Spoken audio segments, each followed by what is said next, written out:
আসসালামু আলাইকুম এভরিওয়ান, আপনারা সবাই কেমন আছেন? আশা করি আপনারা সবাই ভালো আছেন। আবার ফিরে আসলাম নতুন একটি ব্লগ নিয়ে আপনাদের মাঝে। আজকের ব্লগটি আমার জন্য খুবই স্পেশাল। আমার বিয়ের পর রমজান মাসে কখনো আমার মায়ের বাসায় যাই নাই, এবার যাব একদিনের জন্য, তাও আবার। আমার ভাইয়ের ছেলে মেয়ে খুবই অসুস্থ, ওদেরকে দেখতে যাওয়া। ওদের জন্য সবাই অবশ্যই দোয়া করবেন যাতে আল্লাহ তাআলা ওদেরকে তাড়াতাড়ি সুস্থ করে। আমার মেয়েটা সাফওয়ানের সাথে কি সুন্দর করে খেলছে, মাশাআল্লাহ।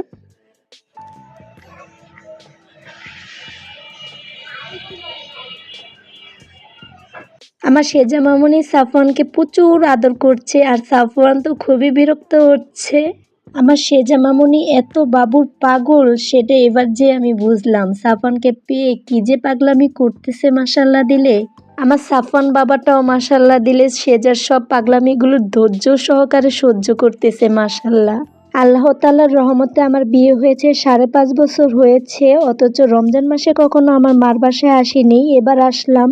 সবসময় ঈদের পরেই যাওয়া হয়, এবার তো রমজান মাসে একদিনের জন্য আসলাম। সামনের বার অবশ্যই অনেক দিন এসে থাকবো রমজান মাসে, ইনশাল্লাহ। আমার মেয়েটা সাফওয়ানকে পেয়ে কি যে পাগলামি করতেছে, আমি যেভাবে ওকে নিয়ে পায়ে ঢুলাই, ও চাইতেছে সাফওয়ানকে নিয়ে সেভাবে পায়ে ঢুলাইতো। আমার মেয়েটা মাশাআল্লাহ সাফওয়ানকে প্রচুর আদর করে এসেছে, অনেক ভালো লাগতেছে ওদের দুজনকে দেখে। আর এদিকে সামিয়া মামুনি কি সুন্দর করে হাঁড়ি পাতিল দিয়ে খেলছে, সাথে তো সাইফান আছে। ওদের দুজনের অনেক মিল মাশাল্লাহ দিলে। মাঝে সাঝে খেলনা নিয়ে ঝগড়াঝাটি মারামারি ওদের হয়েই যায়, কিছু করার নেই, এটা তো হবে, স্বাভাবিক বাচ্চা ওরা। আমার সাইফান বাবা ওর বাবার সাথে মসজিদ থেকে নামাজ পড়ে আসছে, এখন আনারস খাচ্ছে।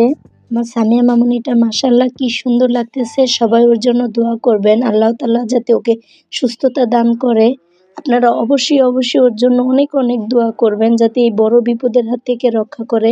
আমার এই ভিডিও ক্লিপগুলো রমজান মাসে নেওয়া, অথচ আমার মন মানসিকতা ভালো ছিল না, তারপরে অনেক ব্যস্ত ছিলাম, তার জন্য সময় মতো আর আপলোড দিতে পারিনি।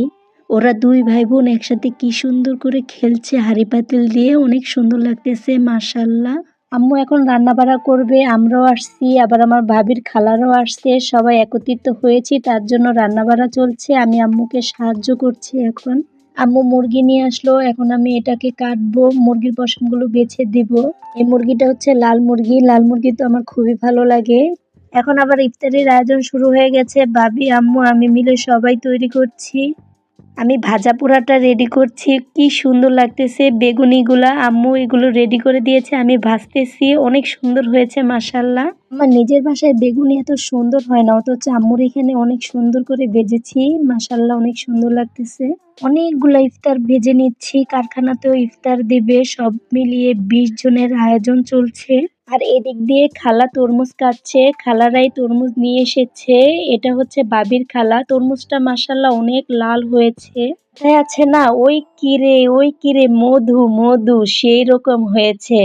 আমরা সবাই মিলে একসাথে ইফতার করলাম, ইফতারের পরে খাওয়া দাওয়া করি, বাসায় চলে গিয়েছি। তাহলে আজ এ পর্যন্তই, আপনারা সবাই ভালো থাকবেন। আপনারা অবশ্যই আমাদের ছেলে মেয়েগুলোর জন্য দোয়া করবেন, ওদের জন্য মাশাল্লাহ বলে যাবেন। আল্লাহ হাফেজ।